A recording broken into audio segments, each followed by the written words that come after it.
Hi and welcome back to the YouTube channel of Aham Center for Therapy. I'm your host Ishwari Marathe, and we are today going to talk about one of the most relatable experiences of being pregnant, which is the weight gain and going through so many changes in your body, and how does a woman actually stay attuned to it while also making space for all of the experiences that are going to come along with it. Needless to say, a woman's body is always under scrutiny even without being pregnant. So you can only imagine that while being pregnant, how many comments and how many judgments or even advices a woman must have to face as her body is changing. So, how do you deal with all of that? That's what we're going to look at today. Let's start.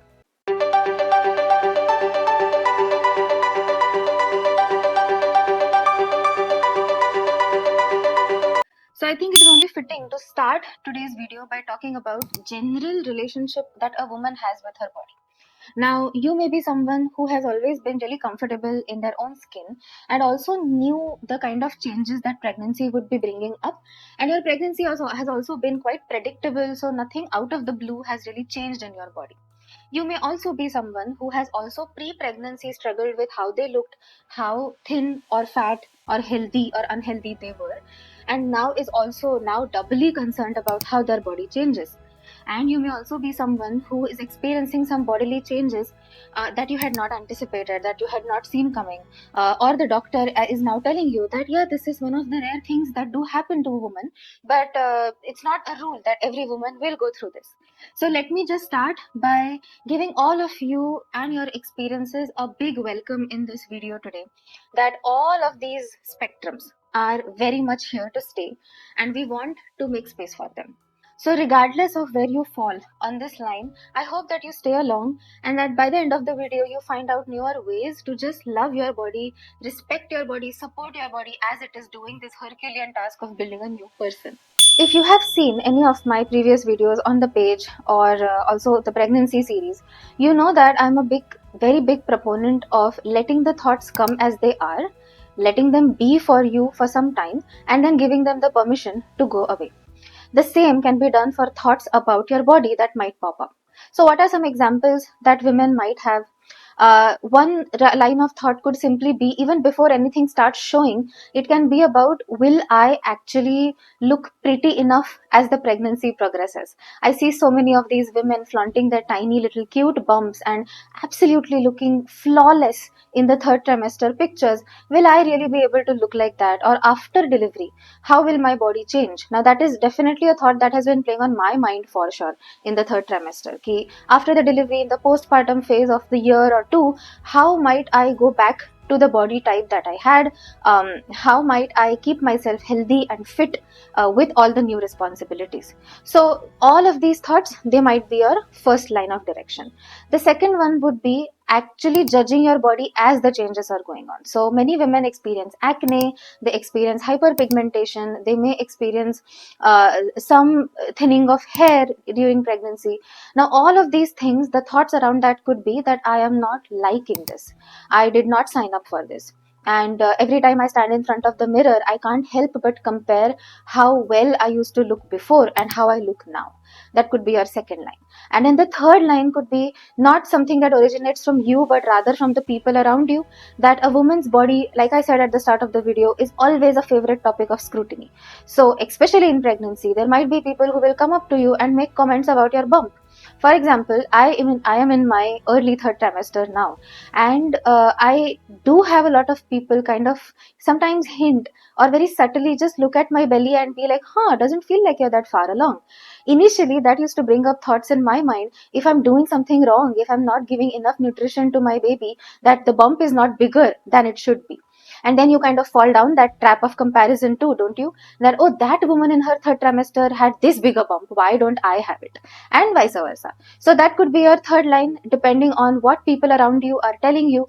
And now all of these three things, I want you to take a pause of this, like pause the video and write down what are your most common thoughts about your body that keep coming back, and then we'll see what to do with them. Okay, now that you have identified what we call the repeat thoughts, right, like the patterns of thoughts that keep coming back, I want you to take a minute and to also acknowledge that these thoughts may not really go away by the end of the pregnancy or even afterwards, but you can let them be in your mind without believing into them 100%. This is one of the hardest things to do with your own thoughts, arguably. But once you get there, it really, really gets so much better and so much simpler, that everything that's coming up in my mind is simply my body trying, or my mind trying to process what's happening with my body. That process of going through the different evaluations may or may not be true, may or may not be permanent. So right now, what can I do? I can let the thoughts come, I can let them rest and be in my mind for some time, but I can also try to not believe into them. The easiest way to do this, or something that I have been doing a lot, is every day after I take a shower and I'm standing in front of the mirror, I will pay attention to what kind of thoughts are popping up. And if there is any thought which is not so healthy for me, I would let it be there. I would kind of say that, okay, I am putting it into a compartment here in my mind and let it be here for some time. It doesn't have to grow, it doesn't have to mean anything, it doesn't have to predict anything. I also don't have to fight against that thought to get rid of it. I can just let it be there. So that's your most important technique that I want to share from today's video. Now that you have kind of given the permission for the thoughts to be there, now we can move on to actually reframing them. So nobody said that just accepting thoughts means that you have to keep them as they are, right? We can always reframe them. And the surefire way to do that is to shift your focus from the aesthetics of how your body looks to the functionality and the utility of the fact that your body is doing this. So sure, you can definitely feel a lot of joy looking at your belly, really embrace the changes that your body is also going through, but you need not feel that way or do that all the time. Sometimes it can also help to simply refocus to the fact that internally your body is doing so much. I know that you may have read this someplace else, and many pregnant women are told this, that your body is doing so much, you need rest. But what we are not told is, because your body is doing so much, how it is looking on the outside really, really, really becomes a very tiny part of what it can do and it can be. So I personally really like to relish in the fact that what my body is doing right now is something that is a privilege. And simply because we see so many women getting pregnant, we kind of lose sight of the fact that this in of itself is a phenomenal miracle. The fact that one body can actually build bone by bone, flesh by flesh, another human being, it's just amazing. And that reaffirmation or refocus, as I was saying, really helps to shift your focus on the days where maybe you're not happy with the stretch marks, or maybe you feel like, oh, I've gained so much weight than before. When you look at your pictures now versus your pictures back then, it may feel like, will I be ever able to go back to that? So that's all valid, that's all okay. If you give that some breathing space and then also try to shift a little bit your focus on the functionality of your body, I guarantee you your entire relationship with yourself will improve so much. Another activity that could also really fortify this point further is to kind of get a printed version of just the outline of the feminine shape and of a pregnant body. And then inside, you can actually write down everything that your body is doing on a daily basis now that it is pregnant, and how many things are absolutely nothing to do with how you're looking on the outside, with how your hair is, how much acne you have, how much stretch marks you have, so on and so forth. And see what kind of adjectives start coming up. See what kind of words and labels start popping up in your mind. And really, the last but perhaps also an equally important thing to take away from this video would be to really, really pick and choose whose opinions you are letting into your mind. If it's your doctor who is telling you that you need to eat more, your pump is not growing enough, the baby is looking small, then that's a whole other thing. But if it's a relative, it's a random friend who is kind of coming and commenting on how your body is looking, either in the pregnancy phase or even in the postpartum phase, I feel like that's really a brain space that you don't need to allocate to that person.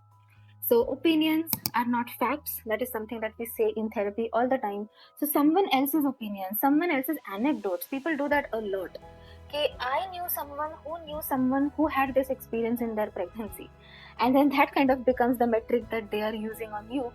Really is just an opinion and nothing to do in hard evidences or hard facts. So if you're able to draw that boundary also for yourself to some extent, the noise in of itself in the mind about how your body is looking, how your body is changing, how it should be and how it should not be, all of that noise will simply cut down. So figure out 2 or 3 people who you are going to definitely believe when they say something about your body, and you know that there is some logic to it, and then the rest of it you need not pay attention to. So all of this is just to say that the woman and how accommodating, how much grace she's able to give herself during the whole 9 months, and her body by extension, I feel is very directly linked to her overall joy, overall peace during the process. And this is not just for pregnancy, but also in the first year of postpartum, where again your body is going through a lot of changes. So let me know in the comments what are some of the things that you have thought have felt a little unhealthy when it comes to your body. What are things that relatives have come up and said to you, which really now when you hear this fact versus opinion make no sense. And if there is anything that you like to do for your body during pregnancy to support it more, I would love to hear your thoughts. And that's me signing off for today's video. I will see you for the next one. If you are pregnant or if someone close to you is pregnant, don't forget to share this video with them. And see you for the next one. Take care. Bye.